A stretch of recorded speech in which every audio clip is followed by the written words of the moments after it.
दोस्तों नमस्कार। राजनीति एक ऐसा समंदर है जिसमें हमारे देश का हर देशवासी जिंदगी में एक बार डुबकी लगाने का सपना तो जरूर देखता है, क्योंकि यही एक ऐसी ऑर्गेनाइजेशन है जहां एज, नॉलेज, एक्सपीरियंस ऐसी किसी सर्टिफिकेट की कोई जरूरत ही नहीं पड़ती। लेकिन अगर एक बार नौकरी मिल गई तो पैसा बेशुमार मिलता रहता है। पर एक बात जरूर है, ये कहने के लिए हर नेता तो यूं ही कह देता है कि अजी हम तो देश की सेवा करना चाहते हैं। उस देश की सेवा के लिए ये नेता हमारे देश के सरकार का कितना सारा पैसा लेते हैं, आज ये भी जान लीजिए आप। दोस्तों आज का वीडियो मजेदार के साथ साथ कैलकुलेटिव भी है, इसीलिए मन को एकदम शांत करके बैठ के देखिएगा।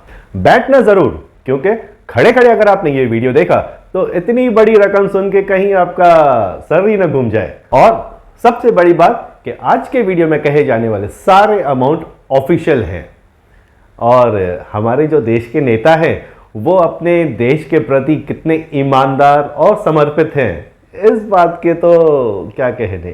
खैर दोस्तों, शुरू करता हूं सबसे पहले आपका स्वागत और आशीर्वाद से। सबसे पहले मेरी गुजारिश है कि अगर आप लोगों ने अब तक प्रिंस ऑफ इंडिया को सब्सक्राइब नहीं किया है तो जल्दी से कर दीजिए, मुझे आपके साथ की बहुत जरूरत है। और हाँ, ये मैं बता दूं कि मुझे सब्सक्राइब करने में आपका कोई नुकसान नहीं होगा, सिर्फ मुझे आपका आशीर्वाद मिलता रहेगा। और फिर उसी आशीर्वाद के साथ आप मेरे वीडियो को लाइक और शेयर भी कर दीजिएगा, ताकि ये जो इंफॉर्मेशन मैं आपको दे रहा हूं ये आप तक सीमित ना रहे बल्कि सारे देशवासियों को पता चले। दोस्तों नेता, ये एक अल्फाज कितना छोटा लगता है, पर अगर इसके वजन की बात की जाए तो ये बहुत ही असरदार और सबसे बड़ी पदवी है। इसीलिए इलेक्शंस के दौरान जीत के लिए हजारों करोड़ों की हेराफेरी या फिर कई खून खराबे करवा देना इन नेताओं के लिए बहुत ही मामूली बात है, क्योंकि इन नेताओं पे देश की सेवा करने का जुनून सवार होता है। वैसे आप लोगों में से क्या कोई भी इस बात को मानेगा कि सिर्फ देश की सेवा करने के लिए कोई इस हद तक जा सकता है? नहीं ना। इसका मतलब नेतागिरी में कोई तो ऐसी मिठाई जरूर है जिसे पाने के लिए ये लोग अपनी जान, अपनी दौलत और अपनी इज्जत हथेली पे लेके कूद पड़ते हैं इलेक्शन के मैदान में। मजे की बात तो यह भी देखी गई है कि अक्सर इनके अपने चमचे ही जो इनके सामने इनकी जय जयकार करते हुए नहीं थकते हैं, वही पीठ पीछे इनकी बुराई और इनको गंदी गंदी गालियां देते हैं। बहुत गिने चुने ऐसे नेता हैं जिनके पीठ पीछे उनकी तारीफ होती है, वरना ज्यादातर तो इनके लिए बुरा ही कहा जाता है। और यह बात वो नेता भी जानते हैं, लेकिन उन्हें इस बात से कोई फर्क नहीं पड़ता, क्योंकि उन्हें अपनी इज्जत और सम्मान से ज्यादा अपनी कुर्सी प्यारी होती है। और वो खुद तो प्रचार करेंगे नहीं, इसलिए चमचों को रोकेंगे नहीं। इन सब बातों के बावजूद इन नेताओं के पास एक बहुत ही ठोस कारण होता है अपनी कुर्सी न छोड़ने का, और वो है नेताओं को मिलने वाली राशि, सुविधाएं और अनगिनत धन। तो अब ध्यान से सुनो और बैठ के हिसाब लगाओ कि भारत के नेता देश की सेवा करते हैं या ये सारे देशवासी मिलकर इन नेताओं का पेट पालते हैं। दोस्तों भारत में कुल मिलाकर 4120 एमएलए हैं और 462 एमएलसी। इसका मतलब कुल मिलाकर 4582 विधायक, और हर विधायक की मिनिमम 2 लाख तो सैलरी होती ही है। इस हिसाब से देखा जाए तो 91 करोड़ 64 लाख रुपए प्रति माह हुआ सिर्फ विधायकों का। और अगर हम साल का हिसाब करें तो 1100 करोड़। जी हां, सिर्फ विधायक की पगार अगर देखी जाए तो साल की 1100 करोड़ होती है। क्यों आ गया ना मजा सुनते ही? ये तो सिर्फ अभी शुरुआत है, अब आगे जोड़ते जाइए। दोस्तों ये वे लोग हैं जो पार्लियामेंट में नहीं बल्कि अपनी अपनी कॉन्स्टिट्यूशन में बैठे बैठे हम पे राज करते हैं, या फिर नेताओं की भाषा में कहूं तो हमारी सेवा करते हैं। वहां पार्लियामेंट में बैठने वाले लोकसभा और राज्यसभा में मेंबर्स कुल मिलाकर 776 होते हैं, जो 5-5 लाख रुपए पगार लेते हैं महीने की। अब इनमें कईयों को तो भारत की राष्ट्रभाषा तक बोलने नहीं आती, और कुछ तो ऐसे भी लोग हैं जिन्हें राष्ट्रगान बोलने भी नहीं आता। और फिर भी जब हम इन 776 सांसदों का 5-5 लाख से गुणा करते हैं तो हम इन्हें 38 करोड़ 80 लाख रुपए प्रति महीना देते हैं, यानी एक साल का हुआ 465 करोड़ 60 लाख रुपए। दोस्तों अब जरा ध्यान दीजिएगा, अगर हम सिर्फ विधायक और सांसद इनकी सालाना सैलरी का टोटल करें तो होता है 15 अरब 65 करोड़ 60 लाख रुपए। ये तो हुआ सिर्फ इनकी सैलरी का हिसाब किताब। अब हम बात करते हैं इन लोगों को मिलने वाली फ्री की सुविधाओं की, जैसे इनका रहना, इनका घूमना, इनका खाना, इनकी विदेश यात्राएं इत्यादि। ये सारी सरकारी खर्चों पे होती हैं। दोस्तों, आपको शायद यकीन ना हो, पर इनकी सुविधाओं का बजट इनके सैलरी जितना ही होता है। इसका मतलब और एक 15 अरब जोड़ दीजिए उसके अंदर सालाना। बस इसी तरह डूब गए, नहीं, खर्च हो गए भारत के 30 अरब रुपए साल के। अब सोचने वाली बात तो यह भी है कि कितनी बार आप लोगों ने इन महानुभव को अकेले घूमते हुए देखा है बिना किसी सिक्योरिटी के? नहीं देखा है ना, क्योंकि जो लोग देश का इतना सारा माल बिना डकार लिए हजम कर जाते हैं, उन लोगों की जान तो अनमोल होगी ही ना।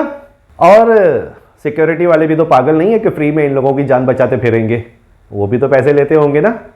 चलो अभी उनका हिसाब देखते हैं। एक विधायक को 2 बॉडीगार्ड, 1 इंस्पेक्टर और 4 कांस्टेबल संभालते हैं, जिनकी एवरेज तनख्वाह होती है कुछ 25,000 रुपए महीने की। और इसी तरह एक एमएलए या एमएलसी को बचाने का खर्चा होता है 1,75,000 प्रति महीना। कैलकुलेटर तो होगा ना हाथ में। अब आप हिसाब लगाइए, 4,582 एमएलए एमएलसी की सिक्योरिटी का खर्चा मिला के कितना होता है साल का। किया? हाँ, वही है, सही है। स्वाभाविक है कि सांसदों को इनसे ज्यादा सिक्योरिटी की जरूरत पड़ती होगी, पर फिर भी सरकार ने कंट्रोल करने के लिए सिर्फ 164 करोड़ रुपए प्रति महीने का खर्चा इन सांसदों की सिक्योरिटी के लिए अलॉट किया हुआ है। दोस्तों, वैसे हम एमएलए, एमएलसी और ये सांसदों की बातें करते करते करोड़ों अरबों तक तो पहुंच गए, पर अभी भी बड़े वाले नेताओं का हिसाब बाकी है, जैसे union ministers, cabinet ministers, chief ministers, prime minister. चलो ठीक है, इनकी कमाई हम बाद में देखेंगे, लेकिन इनकी सिक्योरिटी पे तैनात जो 16,000 जवान हैं, इन लोगों के पीछे सालाना खर्च कितना होता है पहले वो बता दूं मैं आपको। 776 करोड़। जी हां, ये वो रकम है जो सालाना खर्च होती है हमारे देश के वीआईपीओं की जान बचाने के लिए। कुल मिलाकर इन नेताओं की आमदनी, सुरक्षा और सुविधाओं के ऊपर हमारी सरकार हर साल 50 अरब रुपए खर्च करती है। अभी भी हमने गवर्नर्स की इनकम, रिटायर्ड मिनिस्टर्स की पेंशन, पार्टी अध्यक्ष और पार्टी के अन्य नेताओं और उनकी सिक्योरिटी का हिसाब नहीं किया है। दोस्तों, अगर मैं ये सारे अमाउंट्स जोड़ दूं तो ये सारी रकम जो है ये 100 अरब या इससे भी कहीं आगे चली जाएगी। समझ गए हैं ना आप कि देश सेवा के नाम पर ये नेता देश की कैसी बैंड बजाते हैं। इतने सारे पैसे मिलने के बावजूद शायद ही भारत में कोई एक ऐसा नेता होगा जो आम पब्लिक का काम बिना कोई ऊपर की कमाई लिए फ्री में करता होगा। दोस्तों, इन नेताओं में अगर पैसे की भूख होती तो शायद मिट भी जाती, पर यह भूख नहीं, यह लालच है जो कभी खत्म नहीं होती। अब वो सवाल जो इतना वीडियो देखने के बाद आप सबके मन में आया होगा कि इतना सारा पैसा हर साल आता कहां से है, तो मैं आपको बता दूं, ये सारे पैसे हमारे हैं जो हम टैक्स के रूप में सरकार को देते हैं। जी हां, हम जो टैक्सेस गवर्नमेंट को देते हैं ये वही पैसा है जो भारत की उन्नति में बाद में लगता है।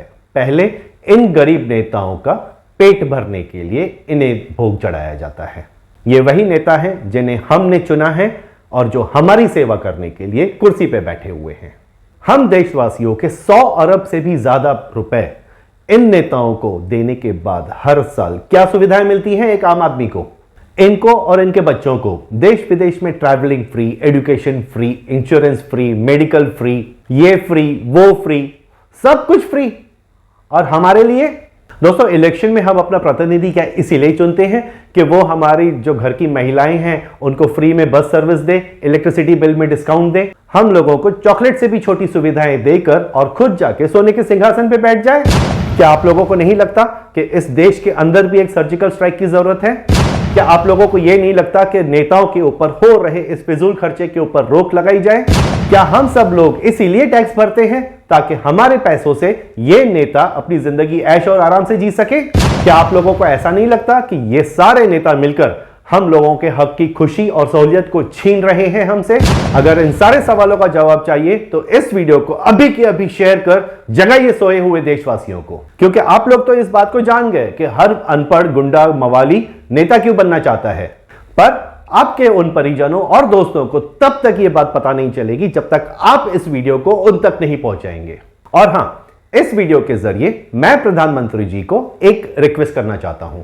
जिस तरीके से भारत के इन गरीब नेताओं के लिए आप लोगों ने पार्लियामेंट में एक सब्सिडाइज्ड रेट, सस्ती कैंटीन खोल रखी है, वैसी ही एक कैंटीन देश के हर शहर में होनी चाहिए, जहां आज भी चाय सिर्फ 1 रुपए, सूप 5.5 रुपए, दाल 1.5 रुपए, सब्जी रोटी 2 रुपए, सिर्फ चपाती 1 रुपया, चिकन 24.5, डोसा 4 रुपए, बिरयानी 8 रुपए और मच्छी आज भी 13.5 रुपए में मिलती है। अगर हमारे देश के गरीब नेता इस कैंटीन में जाकर खाना खा सकते हैं तो हम जो लोग अपने खून पसीने की कमाई से इनका पेट और इनका घर परिवार पाल रहे हैं जरूर खा सकते हैं।